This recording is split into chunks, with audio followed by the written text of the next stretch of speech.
My parents kicked me out of the house after my brother slapped me and then hid my inheritance, but then asked me to help them. My parents always made it clear, my younger brother, Ryan, was their priority. It didn't matter what I did, how hard I worked, or what I accomplished. In their eyes, Ryan was the one who needed love, attention, and support. I was just there. Even as a kid, I knew something was off. My parents treated Ryan like he was fragile, like he needed constant protection. Meanwhile, I was expected to be independent, to figure things out on my own. I remember my 10th birthday clearly, not because it was fun, but because it didn't happen. The party was cancelled because Ryan had a headache. Not a fever, not an illness, just a minor headache. My parents didn't want him to feel left out, so they told me we'd have to celebrate another time. We never did. This was just how things were. As we grew older, the gap between us widened. I excelled in school. Straight A's, captain of the debate team, even won a regional science competition. My parents barely acknowledged any of it. They were too busy praising Ryan for scraping by with C's. At every parent-teacher conference, my teachers would rave about my performance. My parents would nod politely and then immediately ask how they could help Ryan do better. The message was clear, my achievements didn't matter. Ryan's struggles did. At 18, I left for college, determined to build a life away from their favoritism. I worked multiple jobs to pay tuition, studied hard, and eventually earned a degree in software engineering. I landed a great job and met my wife, Ava, through work. She was kind, supportive, and, unlike my family, actually acknowledged my hard work. Ryan, on the other hand, never left home. He attempted college but dropped out after one semester, claiming it was too stressful. Since then, he's bounced between part-time jobs, never keeping one for long. At 27, he still lives with our parents, spending his days gaming and hanging out with friends. And my parents? They pay for everything, his food, his car, his insurance, even his gaming subscriptions. Once, I suggested to my mom that maybe Ryan should look for a stable job. She gasped, looked at me like I had just insulted her directly, and said, "Ryan has a sensitive soul. He needs time to find his path." I stopped trying after that. A year ago, my wife and I threw a birthday party for our 1-year-old son, Leo. My parents insisted on hosting it at their house. Ava and I didn't want to, but my mom guilt-tripped us. It would mean so much to Ryan, she said. I should have known better. The party started fine. We decorated the backyard, set up tables, and watched as Leo played happily with balloons. Everything seemed to be going smoothly. Then, during lunch, it happened. I was carrying a plate of food, pasta with marinara sauce, when I accidentally bumped into Ryan. A few drops landed on his brand-new, limited-edition gaming hoodie. I immediately apologized. I even offered to buy him a new one or cover dry cleaning costs. But Ryan lost it. "You always ruin everything for me," he screamed loud enough to make everyone stop talking. His face turned red with rage as he pointed at the stain on his hoodie. Then he started listing every wrong I had done to him since childhood, how I broke his gaming console when I tripped over a cord when I was 12, how I stole the last piece of birthday cake at his 10th birthday, because I hadn't eaten all day helping set up his party, and how I had always tried to overshadow him. The room was dead silent. Then, before I could react, Ryan slapped me. Hard. Gasps filled the air. My cheek burned, but what hurt more was what happened next. My mother ran to Ryan. Not to me. Not to the son she just watched get slapped at his own child's birthday party. She cradled Ryan's face, asking if his hand was okay. My dad stood with his arms crossed, shaking his head at me. Leo, startled by the shouting, began crying in Ava's arms. Some guests awkwardly looked away while others whispered among themselves. I was stunned. My cheek stung from the slap, but the real pain was watching my parents comfort Ryan while completely ignoring me. Finally, I found my voice. "Do you really think it's okay for your son to hit me at my own child's birthday party?" My mother scowled.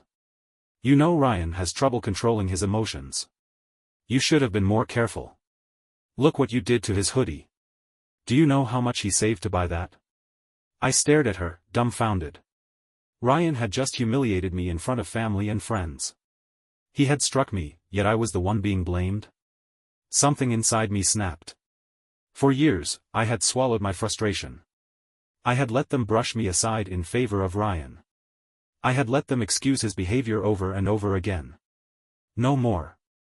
I let it all out. I told them how they had spent his entire life making excuses for him, how they had let him avoid responsibility while I had to figure out life on my own. I reminded them that while I worked multiple jobs to pay my way through college, they let Ryan live at home rent-free, gaming all day. I reminded them that they missed my college graduation because Ryan had a gaming tournament that day. That they barely contributed to my wedding because they were saving up to buy Ryan a new gaming setup. That they had only seen Leo twice since he was born because Ryan doesn't like babies. My dad's face darkened. If you can't respect your brother, then you should leave. So I did. I turned to Ava. We're leaving. I picked up Leo, and we walked out of that house. As we left, I heard my mother sobbing. Not because I was walking away. But because Ryan was upset. That night, the calls and messages started. We need to talk. You owe Ryan an apology. He's locked himself in his room crying because of what you did. Some family members said I should be more understanding. He's sensitive. You know how he gets. It was just a little slap. Why are you being so dramatic? I blocked Ryan. I blocked my parents. I blocked everyone who took their side. Some relatives later admitted that they had always seen how unfairly I was treated but never spoke up because they didn't want to cause drama. Too little, too late. It's been a month since I walked out. Ava fully supports my decision to cut them off. She doesn't want Leo growing up thinking that it's okay to tolerate abuse just because it's from family. Some relatives say I should forgive Ryan because he's my brother. But I don't see why family should mean putting up with mistreatment. I don't regret leaving. And I'm never going back. It's been 2 years since I walked out of my parents' house with my wife, Ava, and our son, Leo. 2 years of peace. No more messages about Ryan. No more guilt trips. No more being told I should tolerate mistreatment because we're family. In those 2 years, Ava and I have built a life free from their drama. We bought a bigger home, I earned a promotion at work, and, most importantly, our family grew. We welcomed our daughter, Sophie, 6 months ago. Life was good. Until last week. I was in my office when my phone rang. The number was unknown, but I answered anyway. Immediately, I heard sobbing. Please, Adam, you have to help us. It was my mother. I hadn't spoken to her in 2 years, but hearing her voice filled me with a mix of emotions, none of them good. She was crying so hard I could barely understand her. After a minute, she calmed down just enough to speak. Ryan, he betrayed us. He took the house. We have nowhere to go. I felt my stomach drop. What are you talking about? Through broken sobs, she told me everything. Somehow, Ryan had transferred their house into his name, and then sold it. Now, my parents had 2 weeks before they were forced to leave. The house they had lived in for over 15 years. I struggled to process what I was hearing. But before I could respond, my mother said something that changed everything. It was supposed to be yours anyway. I froze. What? She hesitated, but I pressed her for an answer. That's when she dropped the real bombshell. My grandfather, her father, had left the house to me in his will when he passed away 15 years ago. I had just started college at the time, and my parents told me nothing. They hid my inheritance. They let me struggle, working multiple jobs to afford a tiny apartment while they let Ryan live in my house for free. All because they thought I'd be fine on my own while Ryan needed more stability. Even after I had to work tirelessly to save for a home, they never told me. Even after Ryan physically attacked me at my own son's birthday party, they never told me. Even after kicking me out of my own property, they never told me. Now, after all these years, they only revealed the truth because Ryan had screwed them over. I was stunned. For years, I had known that my parents were unfair. But this? This was calculated. This was betrayal. I let out a bitter laugh. So, let me get this straight. You knew the house was mine. You just decided to keep it from me? Adam, we didn't want to hurt you, my mother cried. We were going to tell you eventually. We just thought. You thought Ryan deserved it more. My voice was eerily calm. She didn't deny it. My father took the phone then, his voice gruff. Listen, we made mistakes, but you need to help us. We have nowhere to go. I could barely comprehend their audacity. Let me get this straight, I said coldly. You lived in my house for 15 years. You let Ryan stay there for free while I struggled to afford my own place. And now, when he betrays you, you suddenly want my help? Silence. My father sighed. We just thought that, as our son, you'd understand. We never expected Ryan to do this to us. A sharp, humorless laugh escaped me. You mean you never expected him to treat you the way he's treated me my whole life? Neither of them responded. Instead, my mother started sobbing again. Please, Adam. We don't have anywhere else to go. I took a deep breath, my mind racing. On one hand, these were the same parents who had spent years ignoring my pain, justifying Ryan's behavior, and even defending him when he assaulted me. On the other hand, they were still my parents. A part of me, the part that still held on to some distant, fragile sense of familial obligation, wanted to help. But another part of me, the rational part, knew the truth. They weren't sorry for what they did to me. They were sorry they got caught. I needed answers. After hanging up with my parents, I called a lawyer. I explained the situation and gave them my grandfather's name. It didn't take long for them to confirm, the house had legally been mine since my grandfather's passing. And yet, somehow, Ryan had managed to get the property transferred into his name. How? Forgery. My lawyer told me it was likely that Ryan had faked my signature on transfer documents. It all made sense now. My parents mentioned that Ryan had started asking questions about the house months ago. He knew it was only a matter of time before I found out the truth. So he acted first. He stole my house, forged my signature, and sold it for a quick payout. And now, he had vanished. When I called my parents again to tell them what my lawyer had found, my mother was sobbing hysterically. We never thought he'd do this to us, she kept repeating. But I had.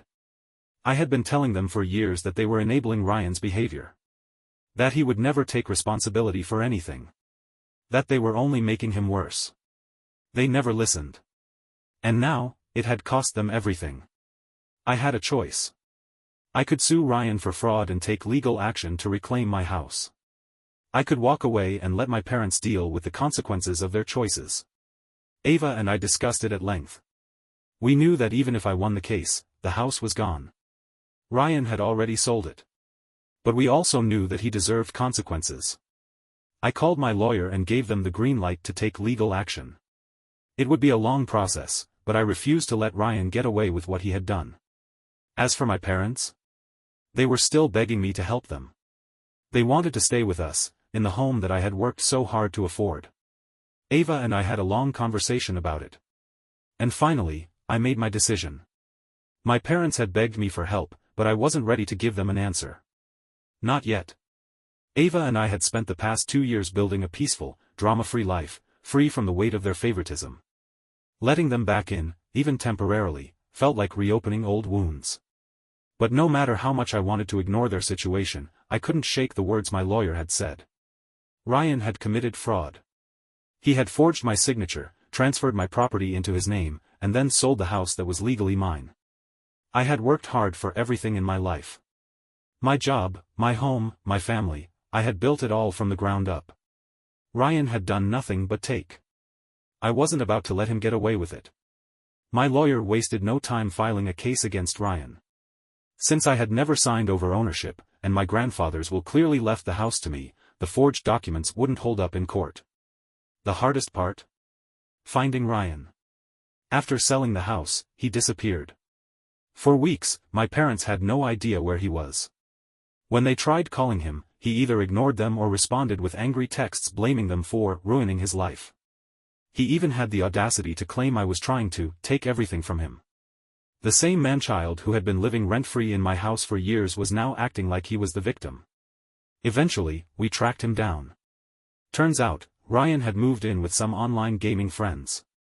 He had spent nearly all the money from the house sale on gaming equipment, vacations, and designer clothes. By the time the lawsuit was filed, he was already broke. When he was finally served with court papers, my parents called me again. Adam, my father said, his voice strained. Do you really need to go through with this? I almost laughed. Are you seriously asking me that? After everything he did? We just don't want to make things worse, my mother chimed in. Ryan isn't thinking clearly right now. If you just talk to him. There's nothing to talk about, I snapped. He stole my house. He forged my signature. He sold my property behind my back. And you still want to protect him? Silence. Then my father muttered, he's still your brother. I exhaled sharply. I was so damn tired of that excuse. Being family doesn't mean exempting someone from consequences. I told them that Ryan deserved to face the consequences of his actions. I also told them I was done pretending like they hadn't enabled this mess. And then? I hung up. 3 months later, we went to court. Ryan arrived looking like a mess, his once polished, spoiled look was gone. He looked disheveled, exhausted, and angry. He barely looked at me. When the judge started questioning him about the forged documents, Ryan cracked. He tried every excuse possible. I thought the house was mine all along. I needed the money. Adam doesn't even need a second house. He has a good job. I was going to tell him eventually. The judge wasn't buying it.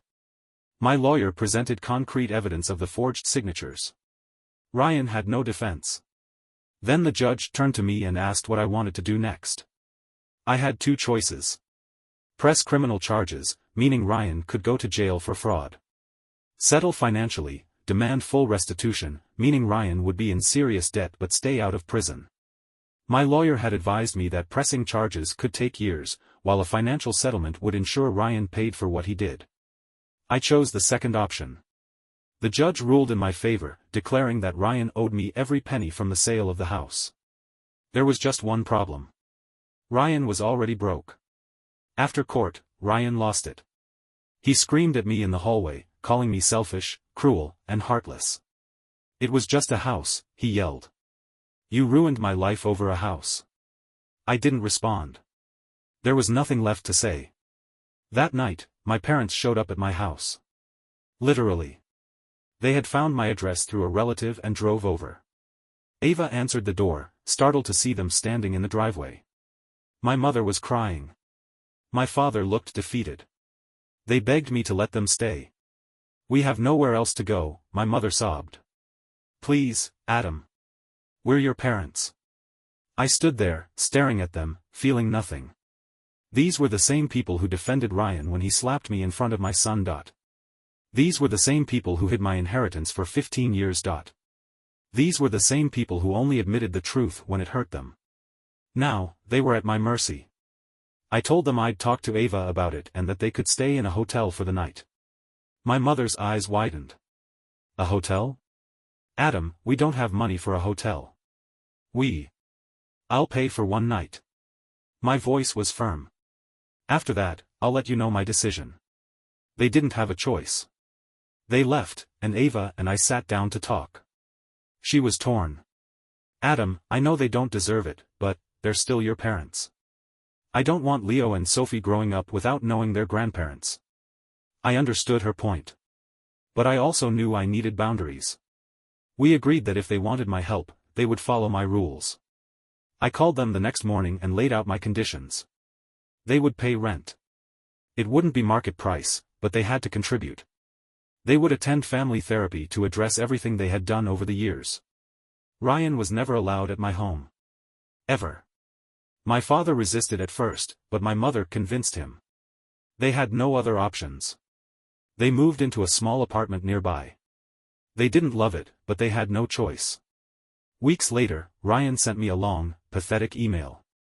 He claimed that he was finally seeing the truth about how badly he had treated me. He said he had started therapy and wanted to make things right. Then he asked if I would let him stay with our parents. I forwarded the email to my lawyer and blocked him. I had given my parents a second chance. Ryan? He had used up every chance he had ever been given.